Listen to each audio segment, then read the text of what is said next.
the prime minister said, we're not going to send these prisoners to you if you are not going to control the release of our hostages to make it not dangerous for them and not terrifying for them and not so chaotic. And basically said, you need to guarantee that this isn't going to happen again. So that was a scary moment, I would say, this last week as we were all glued to our television and watching. A huge week in U.S.-Israel relations, maybe one of the most dramatic weeks in the U.S.-Israeli relationship in a positive way in a long, long time. Hostages are being released. Families are being reunited. Prime Minister Netanyahu becomes the first foreign leader to meet with President Trump in the Oval Office, and there is a shocking new set of ideas that President Trump has put on the table, including, and maybe essentially, not only does he want to get tough with Iran and make a historic deal of the millennium normalization and peace deal between Israel and Saudi, he also wants the U.S. to take ownership and oversight of Gaza.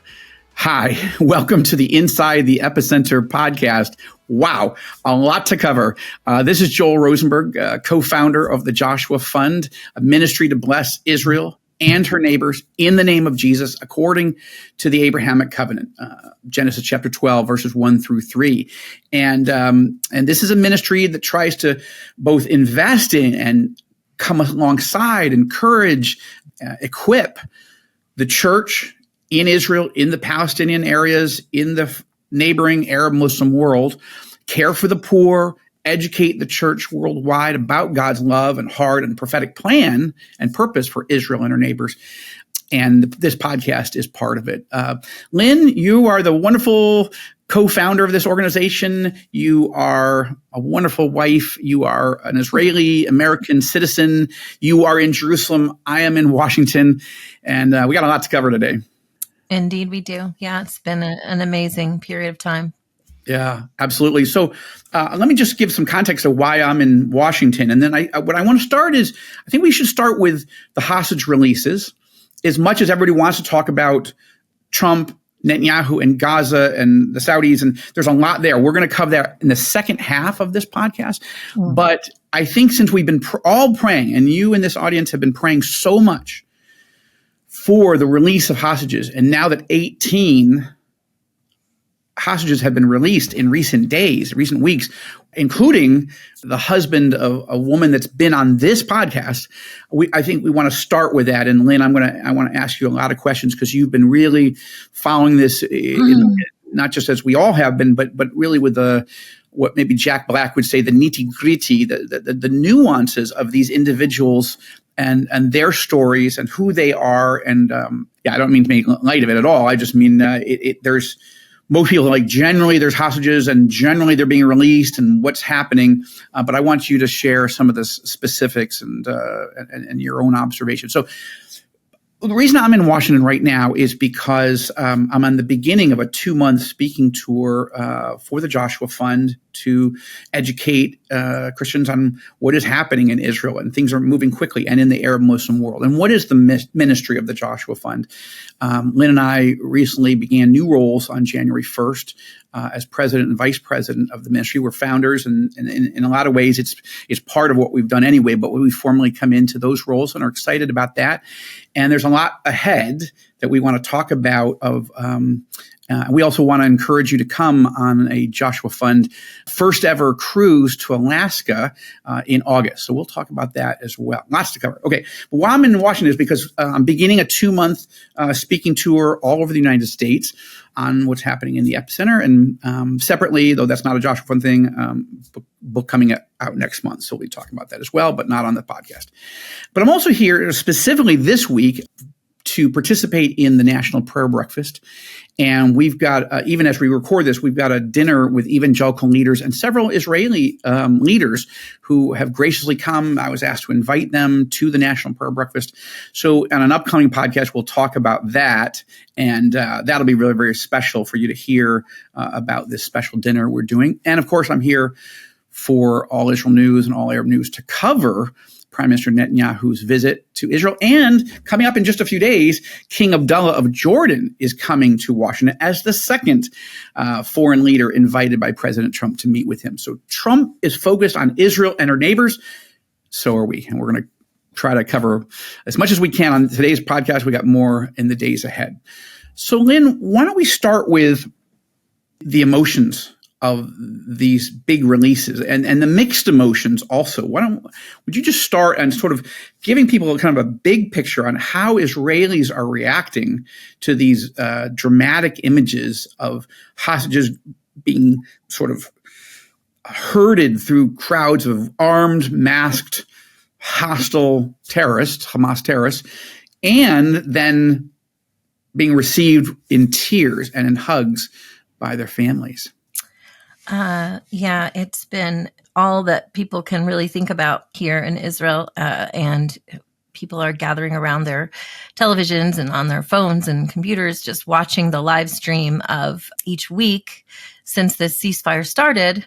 There's been batches of hostages released in little groups of 3 or 4. There was the largest group included 5 Thai hostages and several Israeli hostages, but still that was less than 10 at a time. So it's not like a huge group of people. They're not even coming all from the same location in Gaza. So what's happening is there's sort of several stages of them getting out of Gaza. It starts with Hamas doing these kind of ceremonies, these release ceremonies, which have been just, in my opinion, just awful. They are dressing the hostages up. They're giving them a certificate as though like they're graduating from some sort of a course, or they had some special accomplishment of, that they would have desired to. They didn't starve to death. Gaza. So they're giving them like a framed or a certificate. They're putting them up on a stage around crowds of people with all kinds of terrible things written behind them about how horrible Israel is and how triumphant Hamas is. And they're giving them gift bags. I have no idea actually what's in these gift bags. And they're being made to wave, smile and wave as though this is a normal celebration or something. So like they were rescued by Hamas from something, and now they're being blessed by being turned over to their families. It's sickening. It's so wicked. So after these sort of ceremonies, then they're brought to the Red Cross and handed over to the International Red Cross. And then the Red Cross takes them and brings them to Israeli military, that's come in to get them. Then they're brought to Israeli territory, and they have, they're greeted by social workers and people that are going to just immediately surround them with help. And then they're brought either by helicopter or usually by helicopter, but sometimes vehicles, to hospitals where their family are all waiting to greet them. So we're watching these like stage by stage releases from the moment that they are visible, that Hamas is live streaming these ceremonies. We're watching. Now, in some cases, the handoff to the Red Cross have been just chaotic. So in particular, there was last week a handoff of 2 Israelis who they were being taken out of a Hamas vehicle and being walked to the Red Cross vehicle. And it was a mob scene. It was like a crush of people. I mean, Gazan residents, citizens, and lots of Hamas people, in their military uniforms and masked, faces covered, and lots of weaponry. It was too much for the Israeli public to handle, and too much for the government here. And so Bibi actually, Benjamin Netanyahu actually paused the release of the Palestinian prisoners that were being sent, because these are exchanges. They're giving us, 1 hostage per, I think it's 50. It depends. There's these different calculations depending if it's a soldier or if it's a resident. Right. 30 for a quote regular hostage and 50 if it's a live soldier. And these are mostly thirsty. I mean, they're terrorists. Most of the prisoners that are being released are convicted terrorists with blood on their hands. They are murderers and rapists. So those people, those that are being released from the Israeli prisons, are being put on a bus, and taken to these release locations. But the prime minister said, we're not going to send these prisoners to you if you are not going to control the release of our hostages to make it not dangerous for them and not terrifying for them and not so chaotic. And basically said, you need to guarantee that this isn't going to happen again. So that was a scary moment, I would say, this last week, as we were all glued to our television and watching, especially, these young women trying to get through a crowd and just being surrounded. And right. The claustrophobia alone of being pressed against, then being a woman in this situation. These are all men, and then they're all masked men, and they're all men carrying weapons. And I mean, as bad as it's been for the last 480 plus days in, being starved and beaten and sexually abused and all the rest that's been happening, then to have to run this gauntlet, it's the courage of these women and the courage of the men. And some of them are older men. Some of them, one of them's 80 years old or so.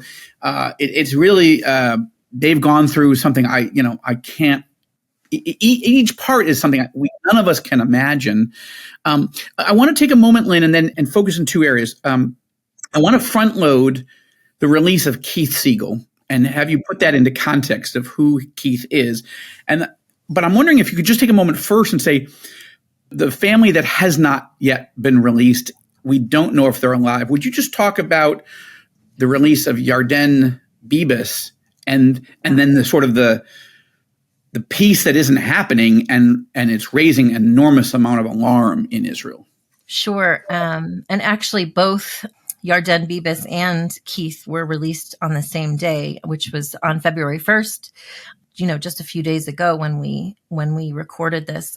So there is a family, Yarden and Shiri Bibas, and their son Ariel and their other son Kfir, and they were all at home and were kidnapped together on October 7th. They're kind of famous in a way you wouldn't want to be famous because of the video that was shared by Hamas terrorists with like GoPro cameras from their actual cameras. They shared the footage of Shiri and the little boys being taken hostage. And it was just, the right. image. Give the ages of these boys at that time.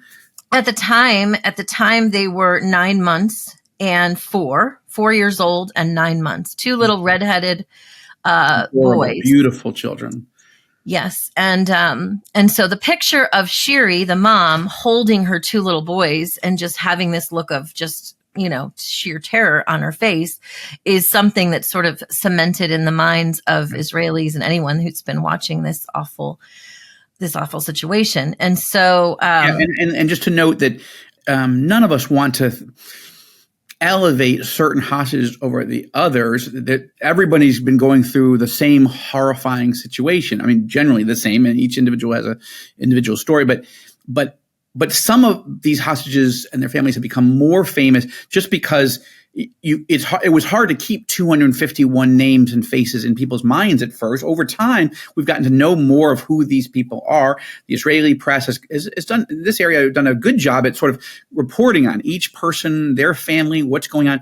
But the Bibas family, because of these little children, because of this terror in Shiri's eyes, knowing that the family was taken as a whole, but then the husband and wife, the mother and father were ripped away from each other, that seared into people's mind. And the two Bibas children have become maybe the most recognizable hostages of all the 251. Right. Yeah. Yarden, they were all together in their home on the 7th, but Yarden was taken by motorcycle separately from his wife and children. And so they've been apart from each other since that morning, leaving the kibbutz. Even before they got to Gaza, they had already been separated. And what makes it worse than that is, that there was a video that was released after just a few months after October 7th. I don't have the exact date that it happened, but where they did one of these psychological warfare videos that Hamas released, which was Yarden sitting in a room being told that his wife and children had been killed by an Israeli airstrike in Khan Yunis. And of course, him receiving this information and just, crumbling, and how horrible that was. However, the Israeli military has never been able to confirm that that's actually true. There's not been, they've been going through those areas where all those airstrikes occurred. They've never found them. They've asked repeatedly, of course, with great pressure, all different countries involved, we want evidence of what's going on with Shiri and these children. Is that really true that they've been killed? And when the list of 33 was given, of these 33 hostages that were going to be released in the first stage, Shiri and the children's names were on this list. And of course, it was supposed to start with women and children, then older men, and then women soldiers, and then men soldiers, and then bodies of people who no longer alive. And so, because we've already gone through all the women and children and the older, how are they not the first people released? They should have been. Yeah, they should have been the first ones released. So on February 1st, Yarden was released, and so for him to come back to Israel without his family, not knowing, they're either still captive in Gaza or they have been killed, but nobody has seen or heard from them, and so. I can't imagine, another interesting and terrible situation or fact about the Bibas family is that Shiri's mother and father lived on the same kibbutz, and they were killed on October 7th. So Yarden is also coming back to the fact that his in-laws are also have been murdered by Hamas that day. So let's take a moment just for the amount of time we have in this podcast to talk about Keith and Aviva Siegel, and then we'll go to a break, and then we'll talk about Trump and Netanyahu's meetings. I want to just say again, as we began this podcast, first of all, thank you for listening to Inside the Epicenter, and I pray you share this particular one because there's so much here.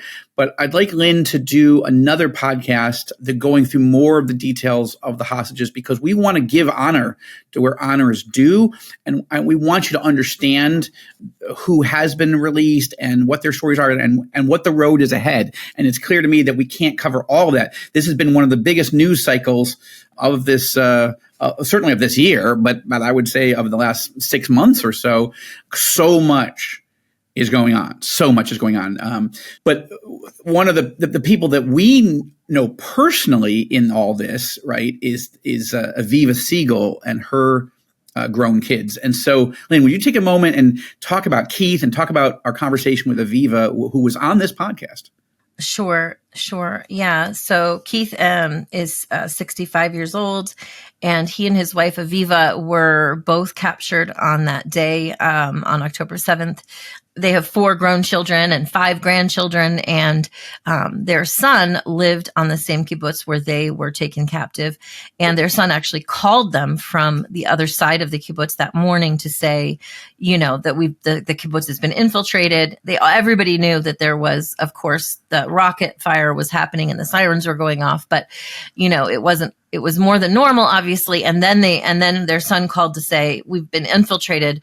There's terrorists on the kibbutz, and I can hear gunfire. I can hear Arabic yelling. And Keith and Aviva on the phone with their son could hear this gunfire and yelling from where he was. And then suddenly his phone was cut off, and they couldn't reach him after that. So they assumed he was either killed or taken hostage, because they never heard from him again. And then just shortly after having lost contact with him, their own house was infiltrated, and they were taken hostage in their own car, driven in their own car with some neighbors next door, some young girls actually, and they were taken to Gaza. And so, yes, like you said, we got to meet them. We not to meet Keith, unfortunately, but to meet Aviva and some of her children.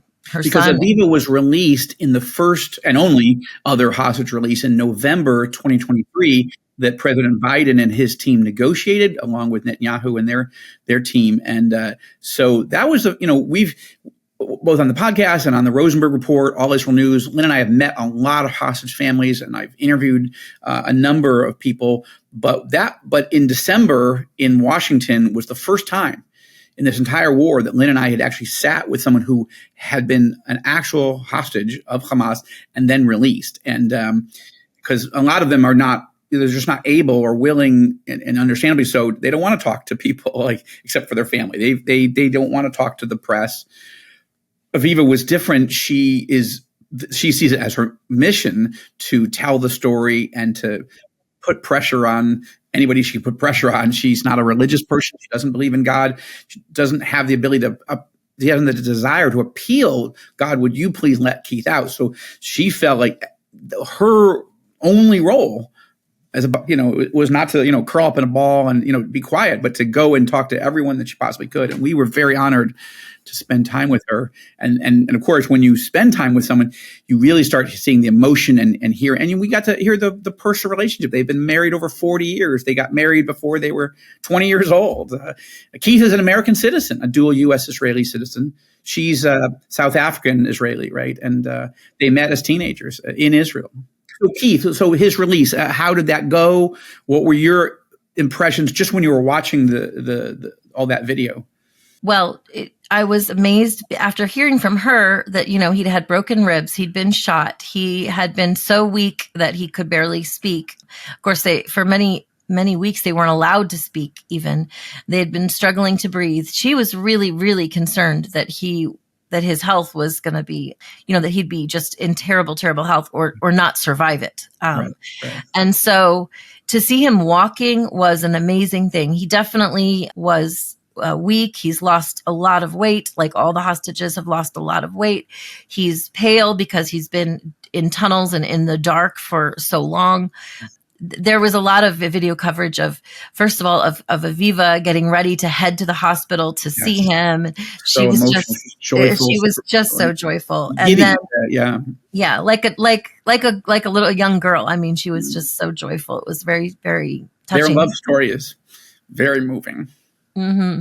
And so then seeing them at the hospital with the daughters, one of their daughters was engaged to be married, and she postponed her wedding until her father would come home. And so now they can have that wedding when Keith is feeling well and up for that and strong enough. But Keith's mom in her 90s died while he was captive.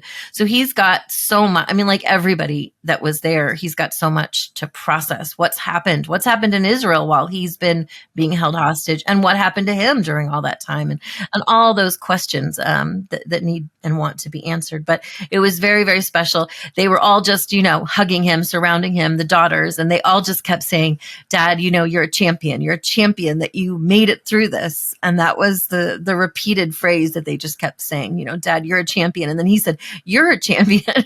And so anyway, long, sweet and wonderful hugs. And so, we're so glad to see that family. And he got the news that his son was actually alive.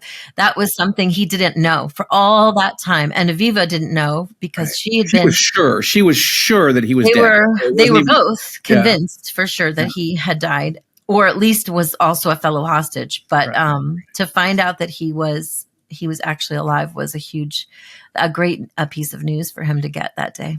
All right. Why don't we take a break here for a moment? And I do want to say how we're so grateful to God that all 18 of these so far have been released. It's 18 out of 38 total. You may have heard the number 33. That's the number of Israelis that were promised to be released. But there were also the 5 Thailand citizens who were workers, agricultural workers in these kibbutzim that got taken. They have gotten little attention, but thank God they were released. Actually, it was a side deal. President. That's actually.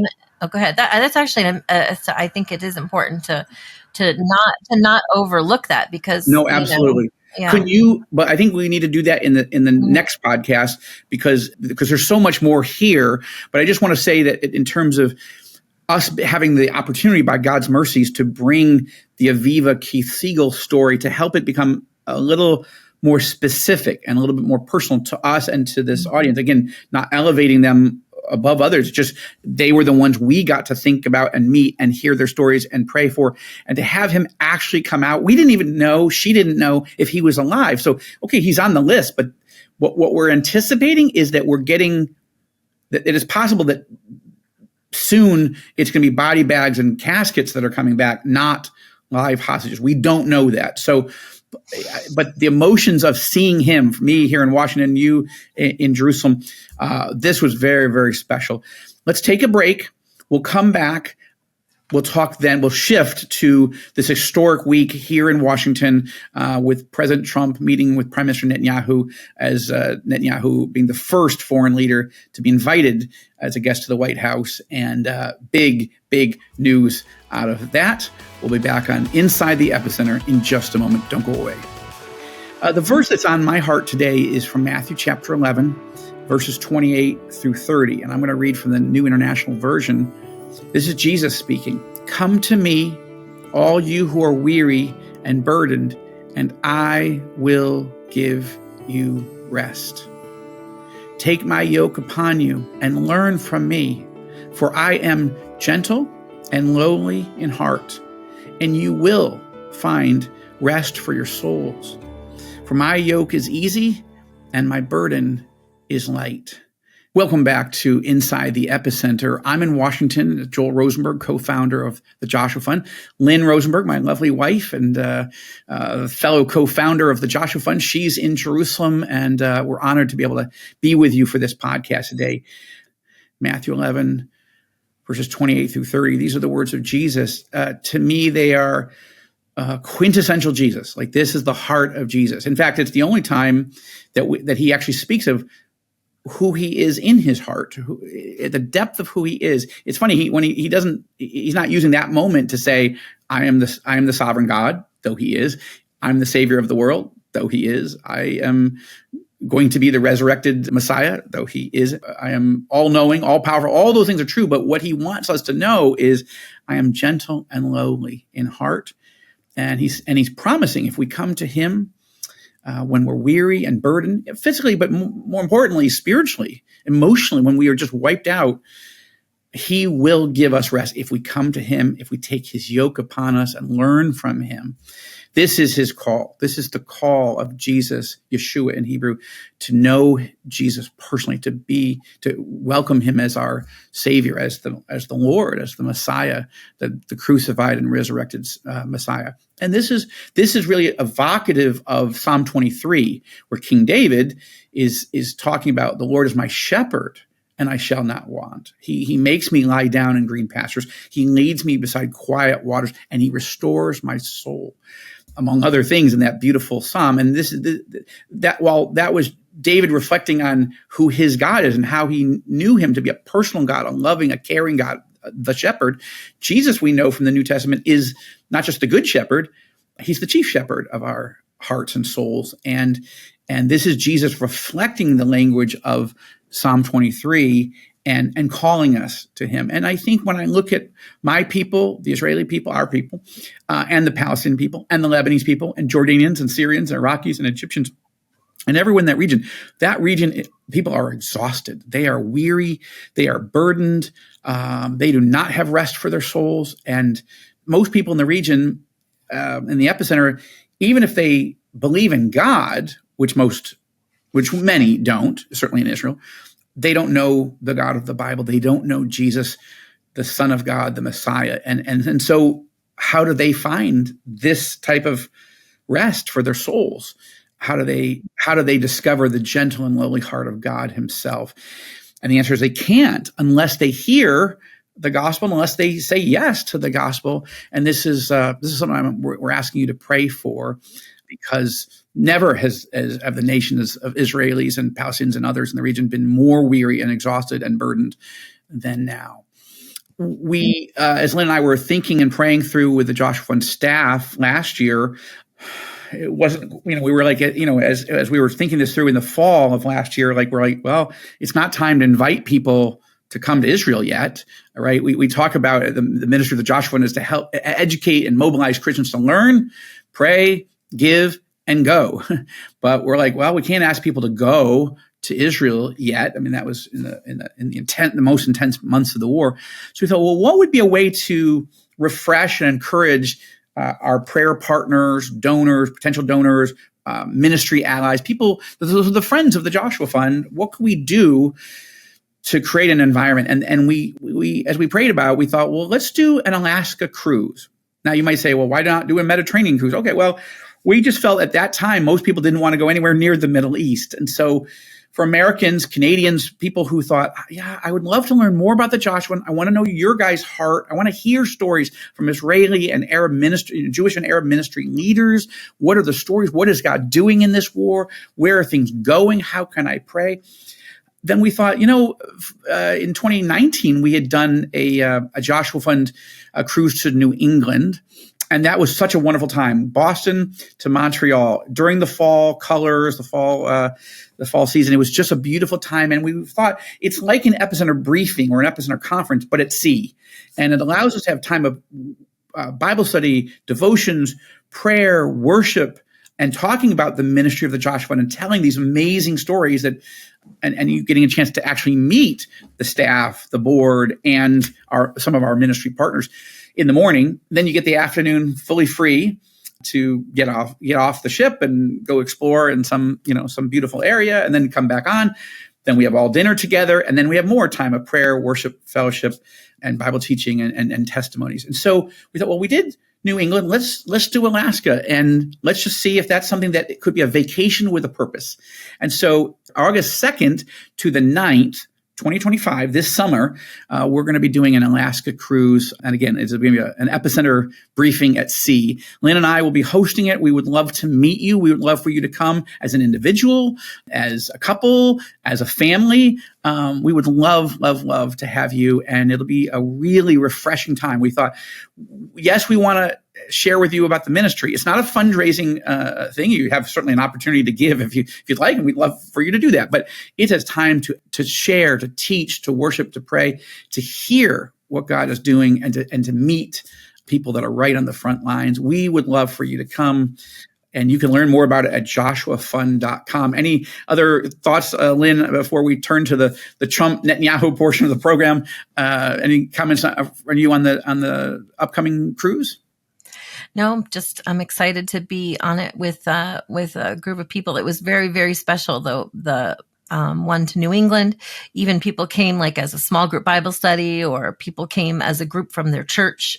And so it was nice. We sit with different tables full of people every night. We kind of rotate around and get to sit with different people and have dinner and just meet people. And it was a great opportunity to have good, long conversations rather than just kind of brief ones. Right. And so, I think it'll be, I've never been to Alaska, so that will be, me neither. That'll be exciting.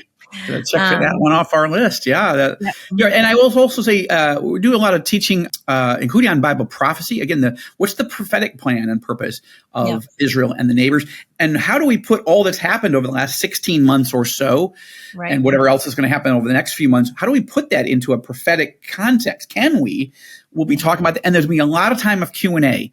One of the things that we find is that what many of our Joshua Fund prayer supporters and allies and friends, they want to ask Lynn and me a lot of questions. And so we want to create time for that. And an Epicenter conference or briefing is like a 1 day or 2 day thing where we're sharing a lot of information, but we don't get as much time with each other. When you take that as an accordion and expand that to a week at sea, that's a lot of opportunity to not only hear, but process, internalize, and ask questions for, on your, and for us to answer your questions. So joshuafund.com, and you can learn all about it. It's the top thing that you'll see when you come to the site, aside from an opportunity to give. And if you would give on a monthly basis, we would love that, because there's a lot of opportunity. We're shifting, we think, from sort of wartime rapid response to all the needs that are the ongoing needs, not only Israel, but the Palestinians and others coming, we hope, out of the intensity of war, but now it's all the trauma.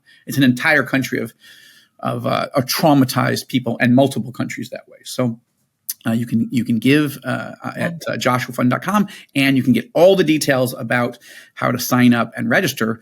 And I hope that you will for this really an adventure of a lifetime to Alaska, the Joshua Fund cruise, August 2nd to the 9th, departing out of Vancouver. Okay, Lynn, we only have about 10 minutes now, so that's not enough, but I just have to Yeah, say, what do you so want to ask? I mean, I don't even know where to go with this. There's so much here. yeah, so it's always interesting. It's been such an interesting thing ever since we moved to Israel and are living here, now over more than 10 years to watch America from living in another country. And so, watching the Trump administration, the Trump inauguration, and now what's been happening in these first weeks of him in office, it's been a lot. It's been a lot to take in, and I can't even process it all.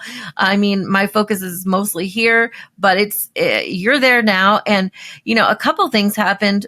One of the first things he said was, it was just this sort of very controversial very controversial statement to say, well, Gaza is right now, just so much of it is a rubble. These people that were displaced, a lot of them don't have a place to go back to. And so his suggestion was, the Egyptians and the Jordanians should take some of them for a while the rest of all of them or some, until we rebuild Gaza for them, and then they could come back.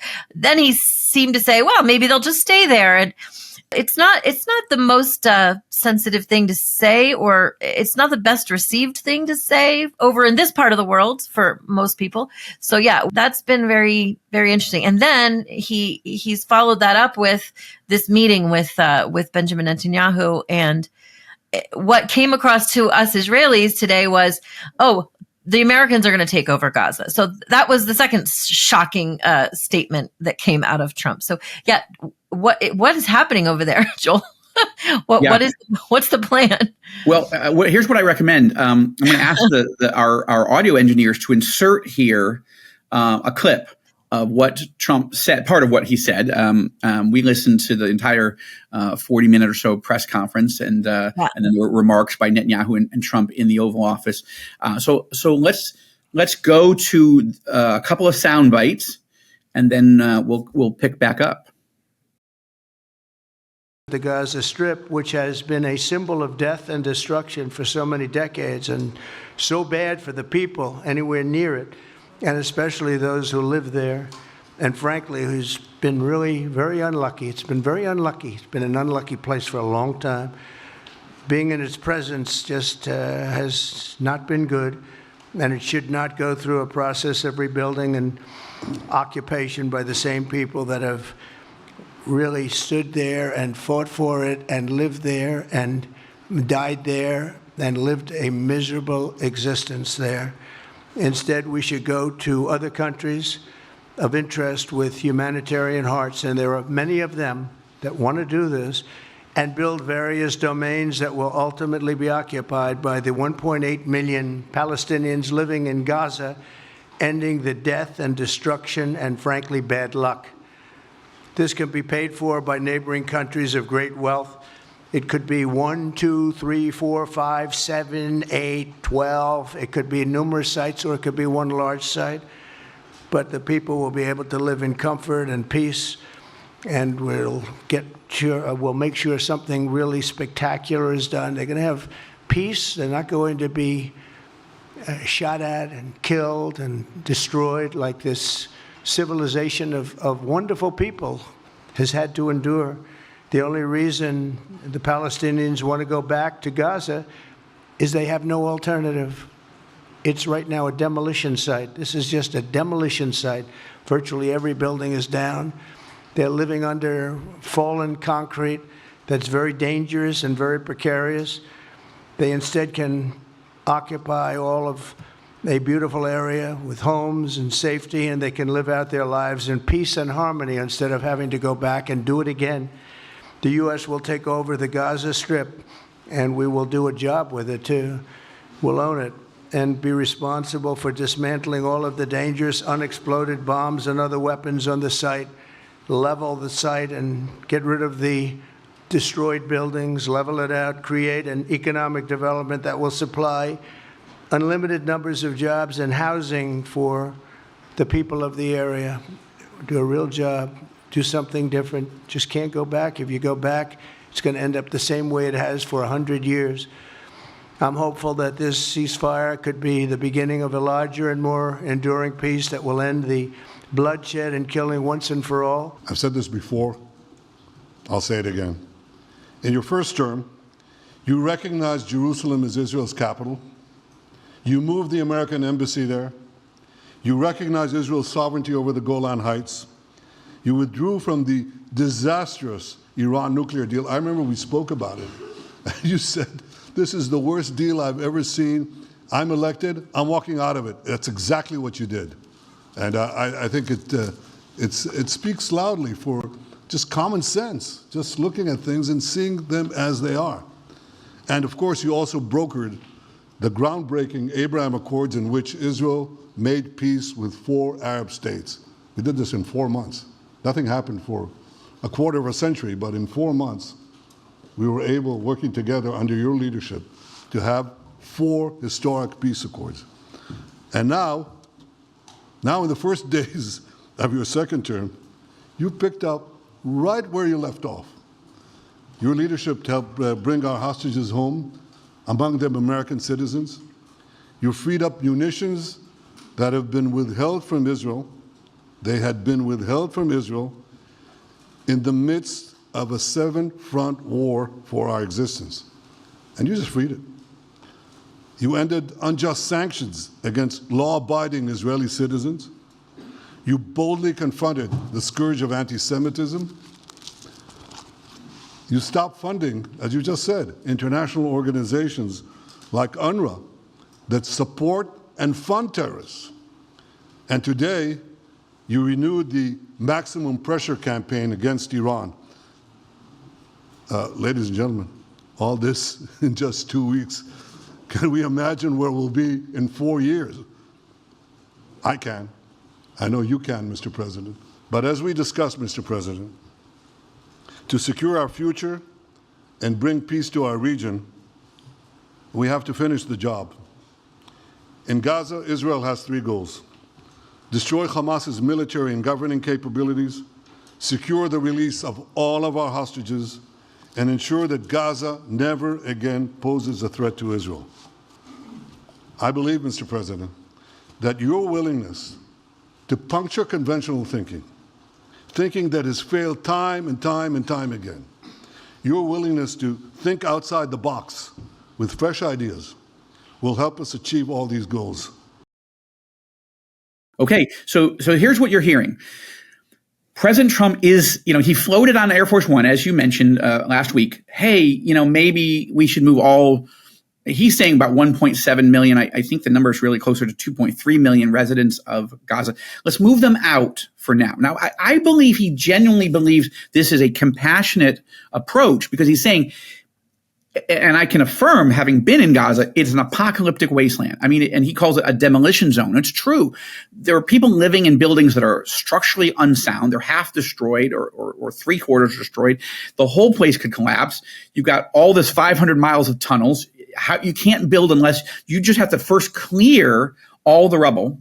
Then you have to make sure there aren't undetonated bombs and of course, ammunition and weapons. All that has to be cleared. Then you have to do engineering tests. How do we make sure that if we build a house or an apartment on top of this tunnel, first of all, are we going to fill in the tunnel? Are we going to turn those tunnels into subways? Like, what is going to happen? And then how do we make sure it doesn't collapse tomorrow?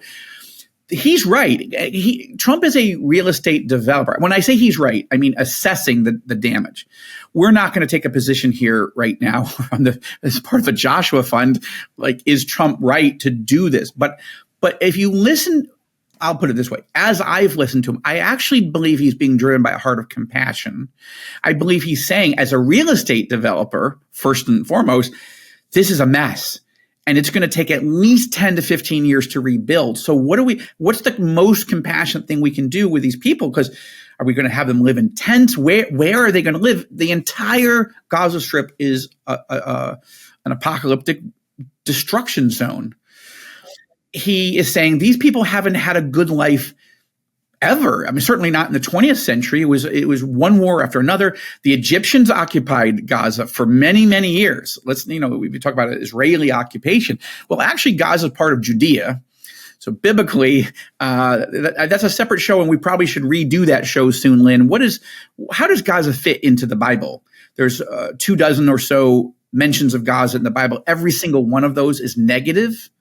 about judgment and fire and destruction on the enemies of Israel in Gaza, except for one, which of course famously is found in the book of Acts, when Philip is sent by the Holy Spirit to the road to Gaza, and as he's heading into Gaza, he meets someone who's reading the Isaiah 53 scroll, and he leads that man to Jesus. The man repents and gives his life to Jesus, and then says, "Hey, there's water. Would you baptize me?" That's the only positive mention of Gaza in the 66 books of the Bible. So, and we should go back into what are the prophecies about Gaza, and we'll do that in an upcoming episode. But all that to say, I think Trump is actually being driven by a heart of compassion and the realism of somebody who is a real estate developer and says, look, Gaza was given by the Israelis to the Palestinian people in 2005.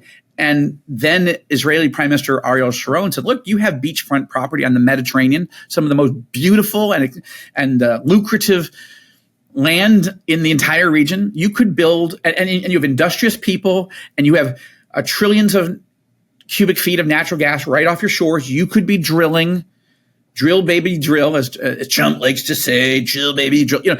They could do that just as Israel does. And that would generate enormous amount of money to create enormous amount of jobs and create a new standard of living, a new way of life. And Trump wants that for the Palestinian people. I genuinely believe that. Now, obviously, a lot of people don't believe that. They believe this is a scheme to ethnically cleanse Gaza and then give it to Israel. There's no indication of that. Even Netanyahu has never been audacious enough to say that's what he wants. We've never, I've known Netanyahu. I mean, I'm not personal friends, but we've known each other, and I briefly worked for him a million years ago. But I've known him for about 25 years. Yeah, 25 years this year. And I've never heard him say ever he wants to take over Gaza. In fact, the whole point was by Ariel Sharon, we don't want Gaza.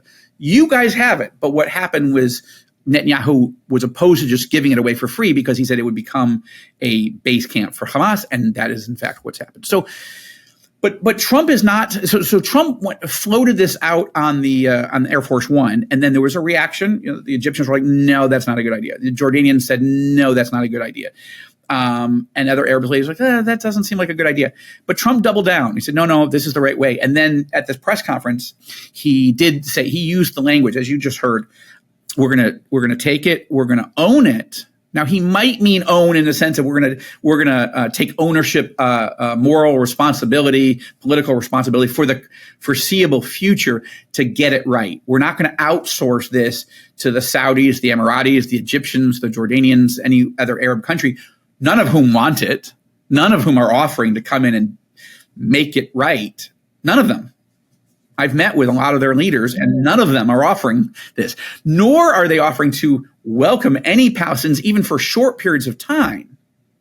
So that's another podcast we should do in the coming days. What is the main Arab opposition? I will say, in a sentence, the Egyptians and the Jordanians in particular see the angry, embittered, poverty-stricken, and now shell-shocked people of Gaza as a national security threat to Egypt, to Jordan. They believe if Egypt has to take 1 million and Jordan takes 1 million, this is going to create a revolution that they can't handle, that will lead to the existential collapse or destabilization of those two countries. That's their case.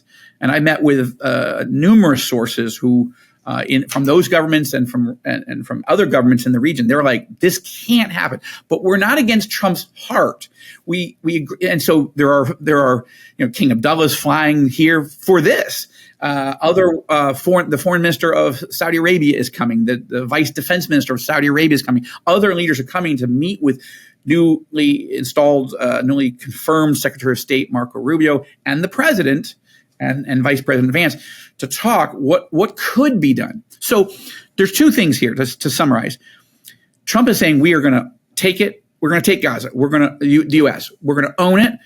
We're going to pacify it, meaning clear it of weapons and terrorists. We're never going to allow Hamas to rule in any way, shape, or form. Then we're going to rebuild it. And then we'll see where we go from there. Because he says that alone is going to take, Steve Witkoff, his main envoy, says that's going to take 10 to 15 years at least. Now Trump, so I think he's speaking out of compassion. I do.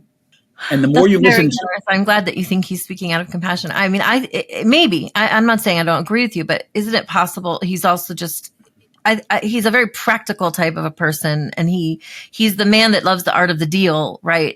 He wants to make a solution, he believes that he can always solve every problem in the world.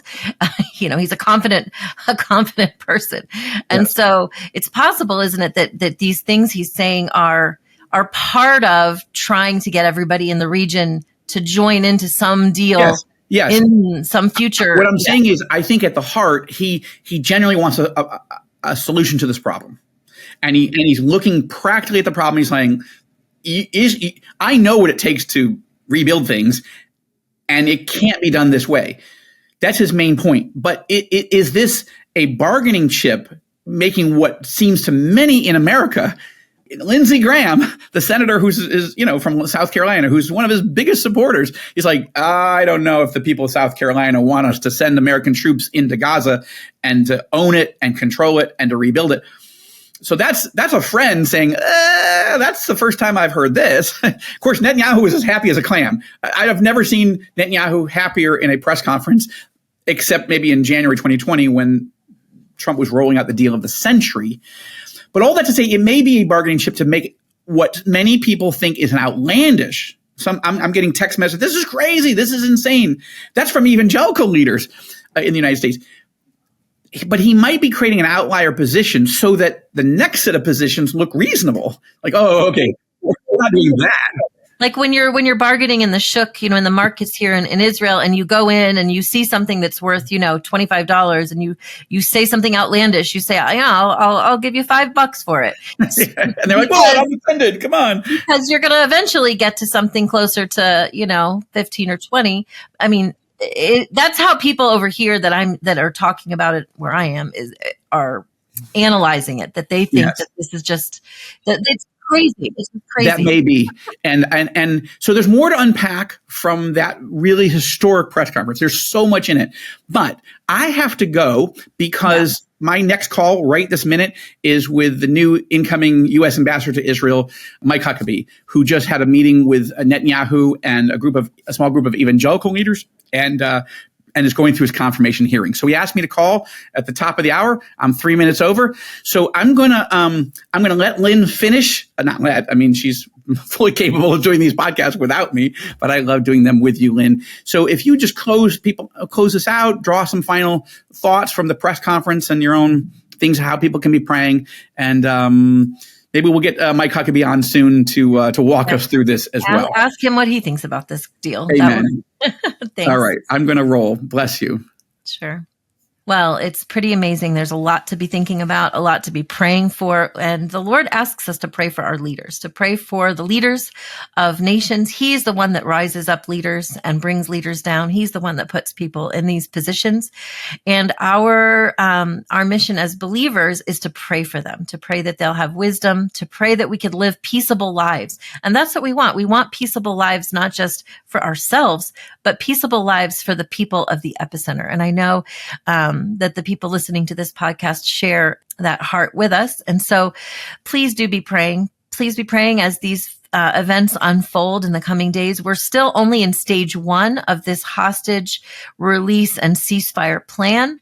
Stage 2, it's all very precarious. It's very, very possible that things could fall apart at any moment. And so there's a lot of families here in Israel who are watching closely and who are praying that this deal holds, that things will stay quiet, that their people will come home. And then that there will be a future and a hope for Gaza. We know that the Lord promises a future and a hope for people who will follow him, for people who will call out to him. So join us as we pray for the people of this epicenter here in the Middle East to cry out to God. And we thank you for joining us on this episode of Inside the Epicenter with Joel Rosenberg. And we pray that you'll share it with friends, that you will let us know if there's questions that you want us to answer, if you things you want Joel to talk about. We'd love to hear from you. But God bless from now. Shalom from Jerusalem. I'm Joel Rosenberg. On your left, you'll find some videos we've chosen specifically for you. We look forward to partnering with you to bless Israel and her neighbors in the name of Jesus.